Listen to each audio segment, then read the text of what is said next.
What I am about to relate to you could be happening to a college near you, to a university near you. A lot of things have to change, especially checking the identification of people coming in, going out of these campuses. IIT Bombay, is it under threat? That is the topic that we're going to discuss. Take a look at this slide deck, it's going to shock you. Here we go. A person by the name of Bilal Ahmed Teli was illegally posing as an IIT Bombay student, and he was going about for many days in the garb of a fake student ID card. What happens is, and I have experienced this firsthand. For example, I used to go to IIM Bangalore when Professor 𝗟𝗏𝗏𝗏 was a professor there, and usually, I'll take a car and go, and it's like, they wait for 2-3 hours while I interview Professor RV, and then I return back. And usually there will be a gate person who will ask, who am I visiting? And he'll call up Professor RV and or his office to find out if it's okay to allow this person. And that checking is fine if you're going in a car. But if you're a student in that same age group, right, nobody gets checked.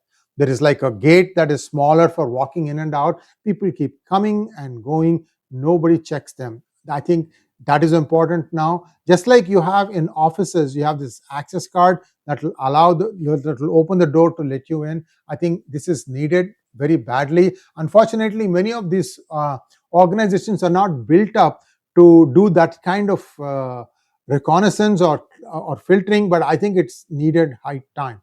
Why I say this is, again, let's get back to the same IIM Bangalore. Inside the IIM Bangalore, there's a bank, and people go and do just banking there. So then do you stop them from going and doing the banking? Well, the thing is, that bank was built for the students of IIM and the faculty and the employees of IIM. But it also caters to business from normal people such as you and I. How do you come about making a balance between these two? I leave that for the IIM authorities to figure it out. But certainly, I would say the main buildings or the main campus, there should be some way to monitor who's coming and who's going. What happened was, this guy was discovered sleeping on a hostel sofa on June 26th, leading to a security check via CCTV. He had been illegally residing in IIT Bombay campus for 14 days. Officials found that he had been roaming around the campus without authorization and impersonating a PhD student. Bilal slept in hostel lounges, attended lectures, and participated in an AI seminar. He also frequented locations offering free coffee and claimed to be a legitimate student using fake admission documents. The guy has done his homework. Somebody inside has told him this is the process. Let's duplicate all these things.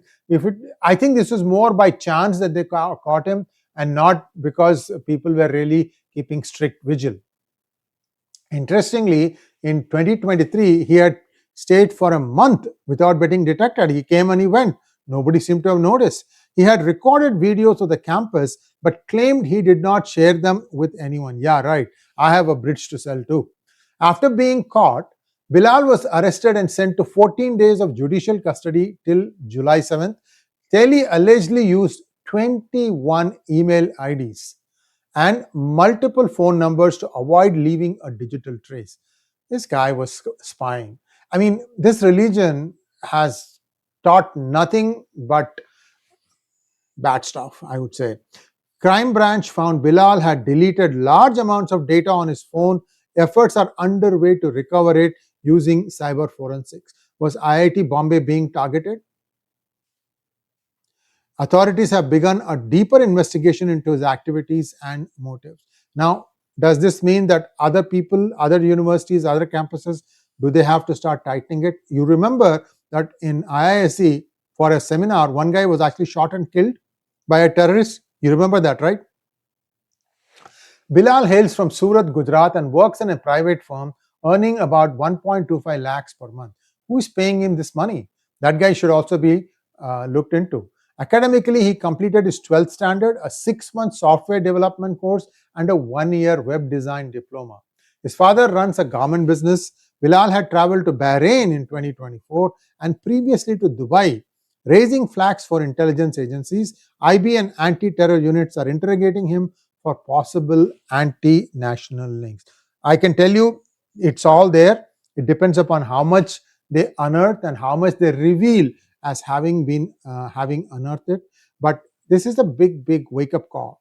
Everywhere, India needs to start tightening up access points, who goes in and who goes out.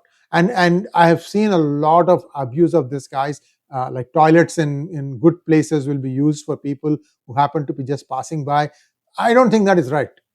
It's maintained and paid for by somebody. Just because it is accessible doesn't mean you should use it. Again, my personal comment. These are all things that has to also be part of our civic sense. India needs to grow up a little bit. I used to be horrified as to how we used to eat our pan and spit it on the corners of walls. At least that has faded away. Pan consumption has come down quite a bit, at least in the urban areas. Maybe in rural areas it is still prevalent. But be that as it may, I would say that there is a lot of stuff that needs to be tightened up. And this is not a lone cockroach. There are many such instances. You just need to look harder. Thanks for watching. Please like, share, and subscribe to our channel. Don't forget to click on the bell button for notifications. Namaskar.